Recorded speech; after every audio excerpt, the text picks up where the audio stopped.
Viva Voz, com Vera Magalhães.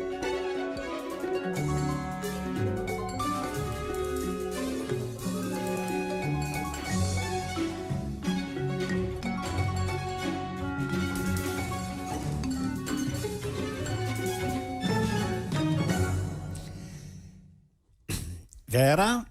Oi, Sardenberg, boa tarde, Cássia, boa tarde, ouvintes. Boa tarde, Vera. Como sempre, a Vera nas nossas telas. E, Vera, outra vez a Marina tá sob pressão, hein? Sob pressão de novo, Sardenberg, eu chamei de déjà vu esse fenômeno na minha coluna de hoje no Globo, porque tem as mesmíssimas características dos embates que ela enfrentou quando era ministra do Lula lá atrás, no primeiro mandato dele, né? Exato. Embates entre a preservação ambiental, que é o que ela defende e propugna e mantém ali a ferro e fogo na gestão do Ministério, e a ideia de um desenvolvimento econômico ainda muito ligado à exploração de petróleo, à construção de grandes projetos estruturantes, como usinas hidrelétricas e outros projetos que têm grande impacto ambiental.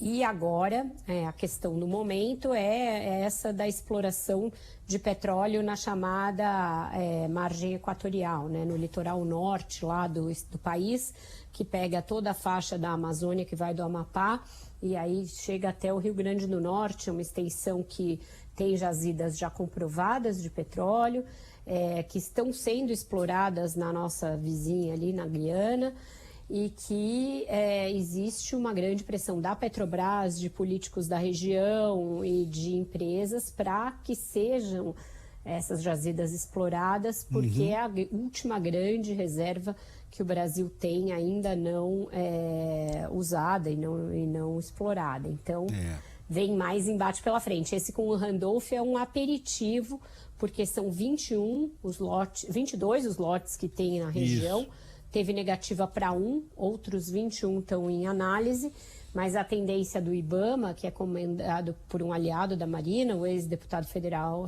Rodrigo Agostinho, a tendência do IBAMA é negar os demais por questões do impacto que tem nas populações indígenas da região, na própria preservação da Amazônia, nos deslocamentos que são necessários para se fazer essa exploração e retirar de lá o petróleo. Enfim, são muitos os aspectos apontados no parecer técnico do IBAMA que levaram à negativa dada pelo órgão para se explorar esse lote.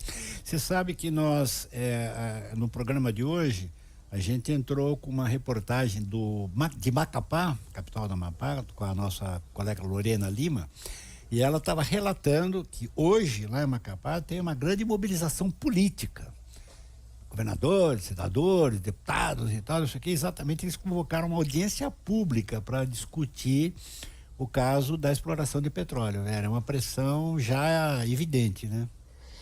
Sardenberg, porque, por exemplo, no caso da Guiana, o início da exploração do petróleo naquela região levou a um incremento do PIB da ordem de mais de 60%. Isso poderia acontecer também na região. A gente viu isso acontecer nos municípios da bacia ali de Campos, por exemplo, que tiveram um aumento de arrecadação enorme com a exploração ali na região, e é isso que os políticos vislumbram, tanto que leva a alguma contradição evidente em discurso, por exemplo, do senador Randolph Rodrigues, que anunciou sua saída da rede, dizendo que a população deveria ter sido consultada a esse respeito. Ora, esse é o argumento sem tirar nem pôr do Jair Bolsonaro, do Ricardo Salles, para a exploração mineral em terra indígena, para a exploração de petróleo na Amazônia, para a possibilidade de haver garimpo na região. É sempre, olha, a população deveria ser ouvida.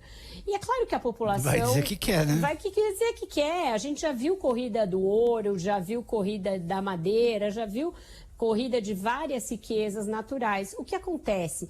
Isso é compatível com o século XXI? É compatível ainda você ter um grande desgaste ambiental para explorar combustível fóssil? Por quanto tempo isso vai ser ainda uma moeda importante num mundo em rapidíssima transformação e transição energética. E como é que isso vai repercutir na imagem do governo no exterior? Sendo que o Lula se vendeu na campanha e nesses primeiros meses foi até o Biden, foi até a COP27 como aquele que iria cessar qualquer desmatamento, qualquer exploração e usar a Amazônia para a economia verde, para fazer aí toda a descarbonização da economia brasileira e graças a isso a gente voltou a ter investimentos no Fundo Amazônia e o investimento prometido pelo Biden. Então tem uma contradição que tem de ser discutida, mas se a gente for esperar o que o Lula acha no fundo ali, ele na quer história o petróleo. dele, ele quer o petróleo. O Lula ele vem dessa tradição desse nacional desenvolvimentismo brasileiro que tem um pé lá nos anos 70.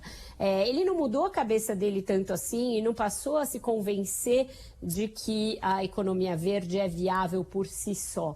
Então eu acho que a Marina ainda vai ter dor de cabeça. O Lula ainda não se manifestou a esse respeito. Ele não arbitrou essa polêmica. Mas quando a Petrobras pressionar muito, os políticos pressionarem muito, tem uma questão no Senado, por exemplo, que um dos principais interessados na exploração dessas jazidas é o senador Davi Alcolumbre, que é muito poderoso no Senado e muito poderoso para algo que o Lula vai ter de enfrentar em breve, que é, por exemplo, a indicação do ministro do Supremo para o lugar do Ricardo Lewandowski.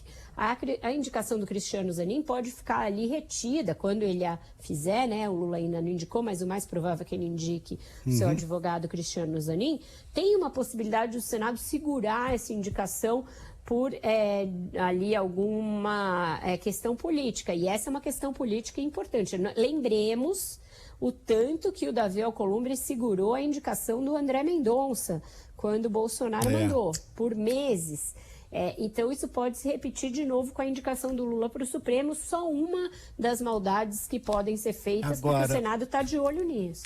Agora, tudo considerado, Vera, vai cair na mesa do Lula, né? Vai cair, não tem jeito. A Petrobras vai fazer uma pressão grande, esses políticos vão fazer outro. O governador do Pará também tem interesse, porque a sede do empreendimento todo fica no Pará.